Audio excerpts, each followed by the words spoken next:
ਅਗਲੀ ਜਿਹੜੀ ਹਰਜੋਤ ਸਿੰਘ ਜੀ ਗੱਲ ਕਰਦੇ ਜਾਈਏ, ਕਾਰਮੈਲੋ ਐਂਥਨੀ ਉਸਨੂੰ 35 ਸਾਲ ਦੀ ਸਜ਼ਾ ਸੁਣਾਈ ਗਈ ਆ। ਟੈਕਸਸ ਦੇ ਟਰੈਕ ਮੀਟ ਦੇ ਵਿੱਚ ਸਟੈਬਿੰਗ ਦਾ ਇਹ ਮਾਮਲਾ ਸੀ। ਉਹਦੇ ਵਿੱਚ ਇੱਕ ਮਰਡਰ ਹੋਇਆ ਸੀ। ਜਿਹੜਾ ਕਾਰਮੈਲੋ ਐਂਥਨੀ ਆ, ਹੁਣ ਉਸਨੂੰ 35 ਸਾਲ ਦੀ ਸਜ਼ਾ ਸੁਣਾਈ ਗਈ ਆ।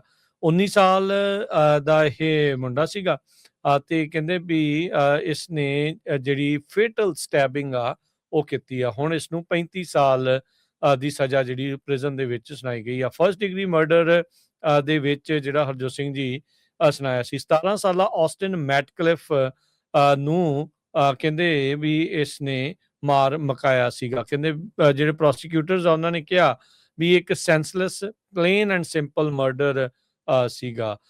ਜਿਹੜੇ ਐਂਥਨੀ ਵਾਲੇ ਸੀਗੇ, ਜਿਸ ਨੂੰ ਇਹ ਸਜ਼ਾ ਹੋਈ ਆ 35 ਸਾਲ ਦੀ, ਉਹਦੇ ਡਿਫੈਂਸ ਵਾਲੇ ਅਟਾਰਨੀ ਕਹਿ ਰਹੇ ਸੀਗੇ ਵੀ ਇਸਨੇ ਸੈਲਫ ਡਿਫੈਂਸ ਦੇ ਵਿੱਚ ਆਪਣੇ ਆਪ ਨੂੰ ਬਚਾਉਣ ਦੇ ਲਈ ਜਿਹੜਾ ਉਹ ਆਖਿਆ ਸੀਗਾ। ਸੋ ਕਲੋਜ਼ਿੰਗ ਆਰਗੂਮੈਂਟ ਜੋ ਅੱਜ ਹੋਏ ਆ, ਜੱਜ ਨੇ ਜਿਹੜਾ ਡਿਸਾਈਡ ਕੀਤਾ ਵੀ ਜਿਹੜੇ ਜੂਰਰਸ ਆ ਉਹ ਮੈਨਸਲੌਟਰ ਵੀ ਕੰਸੀਡਰ ਜਿਹੜਾ ਉਹ ਕਰਨ ਫਰਸਟ ਡਿਗਰੀ ਮਰਡਰ ਦੇ ਨਾਲ, ਤੇ ਉਹਦੀ 20 ਸਾਲ ਦੀ ਵੱਖਰੀ ਜਿਹੜੀ ਉਹ ਸਜ਼ਾ ਹੋ ਸਕਦੀ ਸੀ। ਸੋ ਕੁੱਲ ਮਿਲਾ ਕੇ ਇਹਨਾਂ ਚਾਰਜਸ ਦੇ ਵਿੱਚ ਕਹਿੰਦੇ ਆ ਵੀ ਇਸ ਮੁੰਡੇ ਨੂੰ 19 ਸਾਲਾਂ ਦੇ ਇਸ ਮੁੰਡੇ ਨੂੰ 35 ਸਾਲ ਦੀ ਹੁਣ ਸਜ਼ਾ ਜਿਹੜੀ ਉਹ ਸੁਣਾਈ ਆ। ਫ੍ਰਿਸਕੋ ਇੰਡੀਪੈਂਡੈਂਟ ਸਕੂਲ ਡਿਸਟ੍ਰਿਕਟ ਦੇ ਸਟੇਡੀਅਮ ਦੇ ਵਿੱਚ 2 ਅਪ੍ਰੈਲ 2025 ਨੂੰ ਇਹ ਜਿਹੜੀ ਸਟੈਬਿੰਗ ਆ ਉਹ ਵਾਪਰਦੀ ਆ। ਮਲਟੀਪਲ ਸਕੂਲਸ ਉਸ ਡਿਸਟ੍ਰਿਕਟ ਦੇ ਵਿੱਚ ਆਪਸ 'ਚ ਟਰੈਕ ਐਂਡ ਫੀਲਡ ਕੰਪੀਟੀਸ਼ਨ ਦੇ ਵਿੱਚ ਖੇਡ ਰਹੇ ਸੀਗੇ ਹਰਜੋਤ ਸਿੰਘ ਜੀ, ਜਦ ਇਹ ਦੁਰਘਟਨਾ ਜਿਹੜੀ ਆ ਉਹ ਵਾਪਰੀ ਆ, ਤੇ ਇਹ ਕਤਲ ਜਿਹੜਾ ਉਹ ਹੋਇਆ ਆ, ਤੇ ਹੁਣ ਇਸ ਨੂੰ ਕਹਿੰਦੇ ਵੀ 35 ਸਾਲ ਦੀ ਸਜ਼ਾ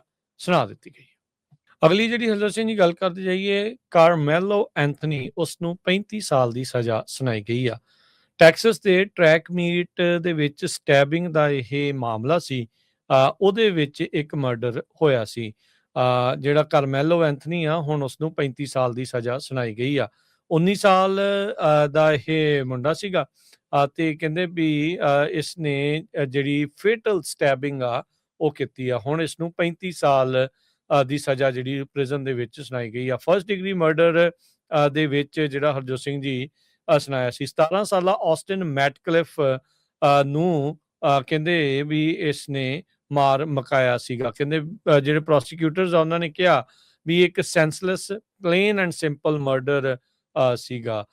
ਜਿਹੜੇ ਐਂਥਨੀ ਵਾਲੇ ਸੀਗੇ, ਜਿਸ ਨੂੰ ਇਹ ਸਜ਼ਾ ਹੋਈ ਆ 35 ਸਾਲ ਦੀ, ਉਹਦੇ ਡਿਫੈਂਸ ਵਾਲੇ ਅਟਾਰਨੀ ਕਹਿ ਰਹੇ ਸੀਗੇ ਵੀ ਇਸਨੇ ਸੈਲਫ ਡਿਫੈਂਸ ਦੇ ਵਿੱਚ ਆਪਣੇ ਆਪ ਨੂੰ ਬਚਾਉਣ ਦੇ ਲਈ ਜਿਹੜਾ ਉਹ ਆਖਿਆ ਸੀਗਾ। ਸੋ ਕਲੋਜ਼ਿੰਗ ਆਰਗੂਮੈਂਟ ਜੋ ਅੱਜ ਹੋਏ ਆ, ਜੱਜ ਨੇ ਜਿਹੜਾ ਡਿਸਾਈਡ ਕੀਤਾ ਵੀ ਜਿਹੜੇ ਜੂਰਰਸ ਆ ਉਹ ਮੈਨਸਲੌਟਰ ਵੀ ਕੰਸੀਡਰ ਜਿਹੜਾ ਉਹ ਕਰਨ ਫਰਸਟ ਡਿਗਰੀ ਮਰਡਰ ਦੇ ਨਾਲ, ਤੇ ਉਹਦੀ 20 ਸਾਲ ਦੀ ਵੱਖਰੀ ਜਿਹੜੀ ਉਹ ਸਜ਼ਾ ਹੋ ਸਕਦੀ ਸੀ। ਸੋ ਕੁੱਲ ਮਿਲਾ ਕੇ ਇਹਨਾਂ ਚਾਰਜਸ ਦੇ ਵਿੱਚ ਕਹਿੰਦੇ ਆ ਵੀ ਇਸ ਮੁੰਡੇ ਨੂੰ 19 ਸਾਲਾਂ ਦੇ ਇਸ ਮੁੰਡੇ ਨੂੰ 35 ਸਾਲ ਦੀ ਹੁਣ ਸਜ਼ਾ ਜਿਹੜੀ ਉਹ ਸੁਣਾਈ ਆ। ਫ੍ਰਿਸਕੋ ਇੰਡੀਪੈਂਡੈਂਟ ਸਕੂਲ ਡਿਸਟ੍ਰਿਕਟ ਦੇ ਸਟੇਡੀਅਮ ਦੇ ਵਿੱਚ 2 ਅਪ੍ਰੈਲ 2025 ਨੂੰ ਇਹ ਜਿਹੜੀ ਸਟੈਬਿੰਗ ਆ ਉਹ ਵਾਪਰਦੀ ਆ। ਮਲਟੀਪਲ ਸਕੂਲਸ ਉਸ ਡਿਸਟ੍ਰਿਕਟ ਦੇ ਵਿੱਚ ਆਪਸ 'ਚ ਟਰੈਕ ਐਂਡ ਫੀਲਡ ਕੰਪੀਟੀਸ਼ਨ ਦੇ ਵਿੱਚ ਖੇਡ ਰਹੇ ਸੀਗੇ ਹਰਜੋਤ ਸਿੰਘ ਜੀ, ਜਦ ਇਹ ਦੁਰਘਟਨਾ ਜਿਹੜੀ ਆ ਉਹ ਵਾਪਰੀ ਆ, ਤੇ ਇਹ ਕਤਲ ਜਿਹੜਾ ਉਹ ਹੋਇਆ ਆ, ਤੇ ਹੁਣ ਇਸ ਨੂੰ ਕਹਿੰਦੇ ਵੀ 35 ਸਾਲ ਦੀ ਸਜ਼ਾ